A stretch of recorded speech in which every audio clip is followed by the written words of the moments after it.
Bonjour Bianconeri, un peu dépité aujourd'hui. Ça fait 1 heure que j'enregistre une vidéo qui au final durait une demi-heure pour vous faire la traduction live et partager avec vous la présentation de hier de la Next Gen. Mais comme j'ai un nouveau micro et que je ne l'avais pas bien paramétré, l'audio était très saccadé, donc j'ai décidé de la refaire. Mais ça sera qu'un résumé et on va donc discuter de ça, plus la conférence de presse de Paredes. Tout d'abord, vous le savez, like, commentaire, toute interaction avec la vidéo la fait remonter dans le moteur de recherche Google, donc elle sera vue par plus de personnes et on sera toujours plus sur cette chaîne YouTube. Donc like, commentaire, je compte sur vous. Et je vous disais l'autre jour aussi, partagez le lien si vous avez des amis qui suivent la Juventus de près ou de loin, ça peut les passionner aussi. Et aussi aux nouveaux arrivants, enchanté, je m'appelle Michelangelo, vous pouvez vous abonner en cliquant sur le bouton en bas. Aussi, vous pouvez activer la cloche, comme ça, dès que je fais un live ou dès que je sors une vidéo, vous êtes dans la seconde averti. Et donc voilà, c'est Arrivabene qui fait l'intro. Il dit d'habitude ici on présente de nouveaux joueurs achetés sur le mercato. Aujourd'hui on vous présente un travail de plusieurs années. Il parle de 4 années qui nous amène aujourd'hui à voir ces 3 nouveaux joueurs. Donc on voit aujourd'hui les fruits de ce travail-là et on vous le présente. Je fais bien entendu les remerciements de Rita à tous ceux qui y ont participé dans la Juventus et laisse après la parole à Cherubini. Cherubini qui nous parle du détail. Donc le constat de base était que seulement entre 2-3% des joueurs qui faisaient l'équipe printemps arrivaient ensuite à avoir une place stable dans une équipe de Serie A. Donc c'est un problème global, attention, non seulement de la Juventus, à part quelques licornes, comme je parle du Sassuolo par exemple, qui arrivent à avoir un vivier euh, floride, voilà, et qui apporte de la valeur en termes surtout économiques avant que sur la pelouse, c'est quelque chose qu'on a du mal à faire en Italie.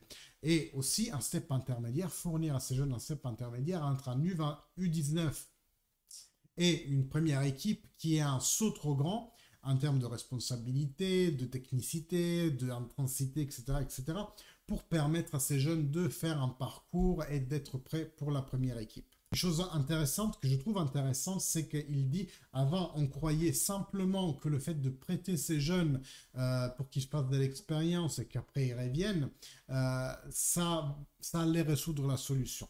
On sait maintenant qu'on s'est trompé et qu'on doit les faire surtout grandir en interne.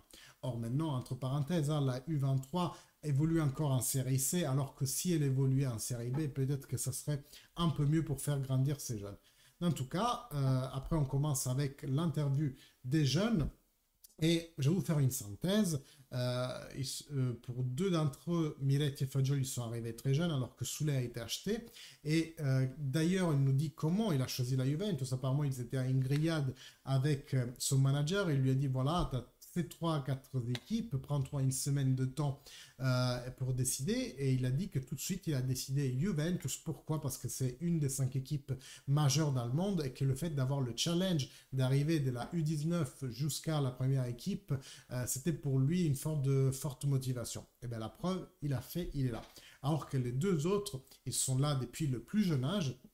Et une anecdote que je trouve assez intéressante, c'est Miretti qui nous l'a fourni, parce que Cherubini, juste quelques secondes avant, avait parlé de... Ah oui, d'ailleurs, j'ai oublié cette partie. Comme quoi, ils ont 2 objectifs déjà. Gagner sur le terrain, les Under 23, et aussi construire les footballeurs du demain. Ensuite, comment on y arrive? Bah, avec les infrastructures, qui veut dire camp d'entraînement, mais aussi tout un apparat de services autour du joueur pour qu'il ne se concentre que sur le jeu, sur l'entraînement et le jeu. Et Milet, tu nous parles, après, il y a bien entendu les méthodes d'entraînement, etc., etc.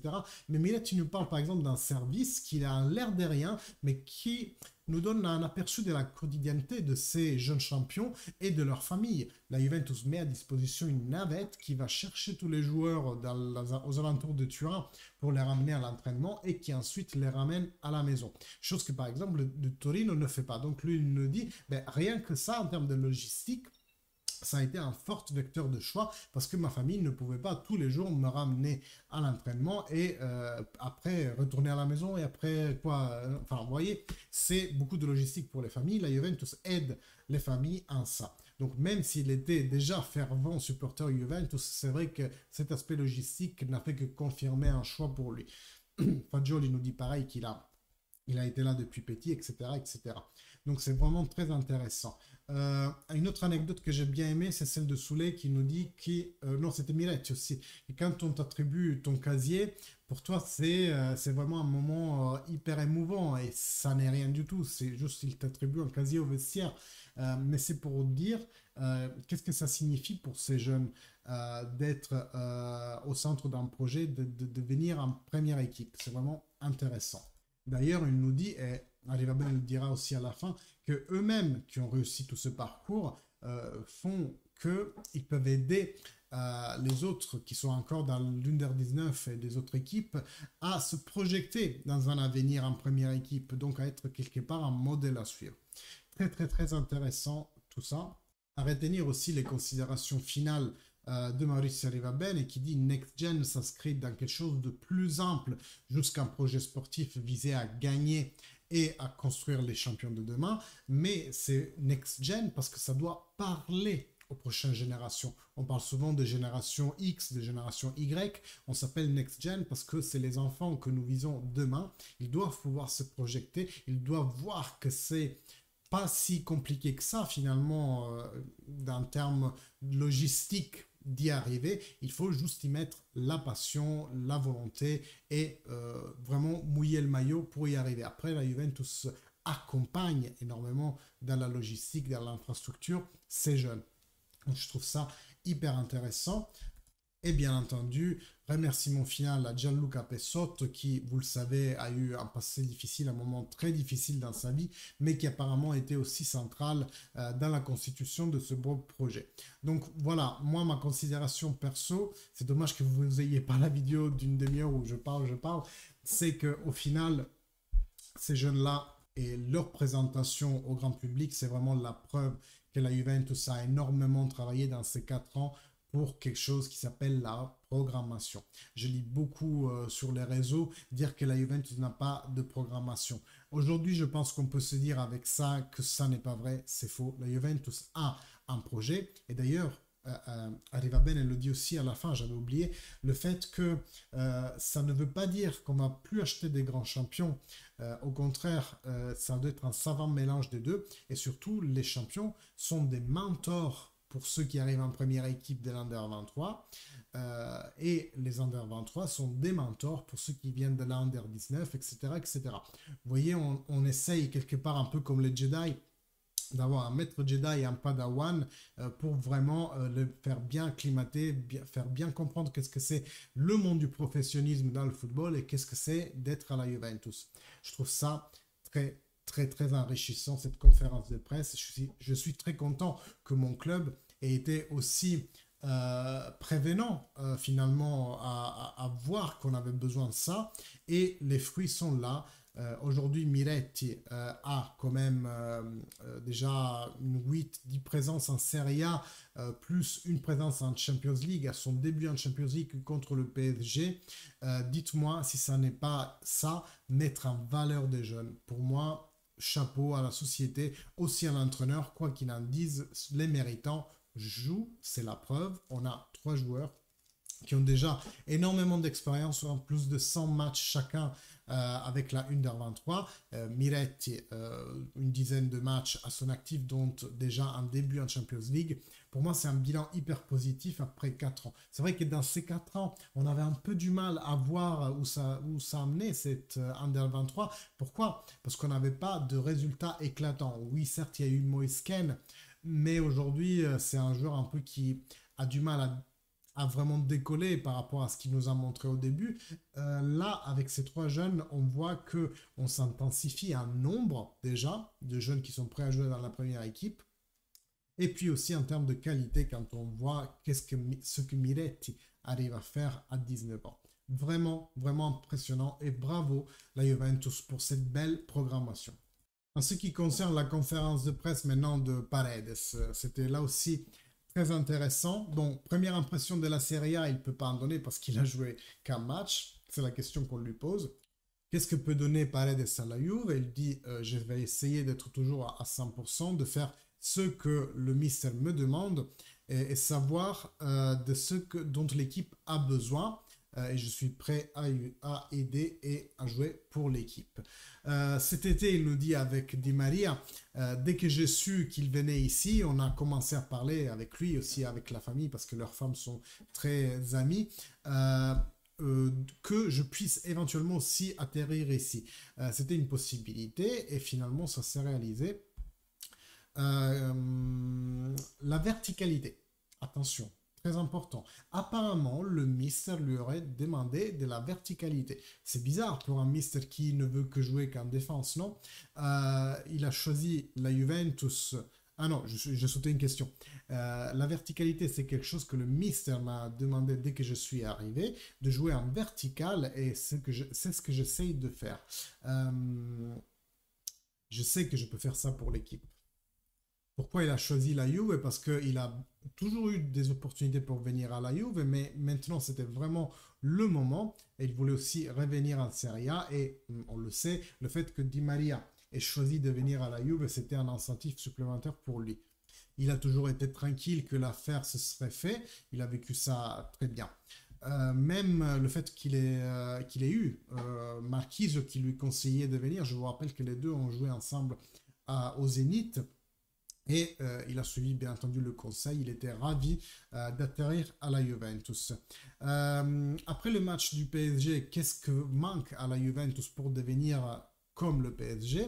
Et il nous dit, lui aussi comme Daniel, il nous dit, après les 20 premières minutes, nous avons fait un très beau match en démontrant d'être une grande équipe et de pouvoir lutter contre tout le monde. Certes, c'est toujours poli en conférence de presse et tout, mais je pense qu'il ne mentirait pas, Daniel et Paredes, sur le fait qu'ils sont convaincus de ça. Ils doivent continuer à travailler, s'améliorer, et on va arriver à des résultats très positifs. Est-ce qu'il préfère plus devant la défense ou Mezzala? J'aime bien aller chercher le ballon entre les deux centraux et l'amener vers, donc faire le lien avec le milieu de terrain. Donc il se positionne oui, comme un playmaker. Après, on lui fait une demande, mais hyper conne. En fait, le journaliste, il a juste raté sa question, il a gâché sa question. Vous avez un vignoble avec Di Maria. À quel vin italien vous vous rapprochez le plus? C'est quoi cette question? Et il répond, je ne connais pas beaucoup de vins italiens, donc je ne peux pas me comparer. Question bizarre. Salernitana, tous les matchs sont importants. Avec la Salernitana, ça va être très difficile. Là, on voit déjà qu'il est très en synchronie avec Massimiliano Allegri. Il va essayer de convaincre Di Maria pour rester un an de plus. Et ça, je pense que ça va nous faire plaisir. Enfin, ça dépend si Di Maria va vraiment se révéler un joueur utile à la cause juventina. Bon, voilà pour la conférence de presse de Paredes et aussi pour la présentation de la Juventus Next Gen. Finalement, vous aurez une vidéo beaucoup plus courte que prévu et même une seule vidéo à la place des deux. Mais voilà, au moins vous avez un contenu pour aujourd'hui et puis on se verra de toute façon demain pour la conférence de presse qu'on va décrypter ensemble ainsi que pour le post-match dimanche soir de Juventus Salernitana. Moi, je retiens beaucoup de positifs, en fait, que ce soit dans la présentation de Paredes ou des jeunes. Je retiens que Allegri veut finalement jouer en vertical, mais les choses qu'on avait vues déjà dans la Juventus son tour, hein, parce que beaucoup de joueurs nous ont dit qu'avec l'arrivée du nouveau staff, et notamment Paolo Bianco qui arrive du staff de Zerbi, on commence à apprendre à partir du bas et à faire du pressing haut. Donc c'est clair que la Juventus entame des changements en ce moment. C'est peut-être un début de saison difficile, même si pas autant difficile que l'année dernière. Donc beaucoup de positivisme autour de ce que cette Juventus est en train de construire et ça me fait énormément plaisir. Et je retiens aussi que par méritocratie, les jeunes de la Juventus jouent, c'est la preuve, et le vivier, la Under 23, marche. Donc la Juventus met des valeurs en valeur des joueurs, met en valeur des jeunes. C'est très très positif.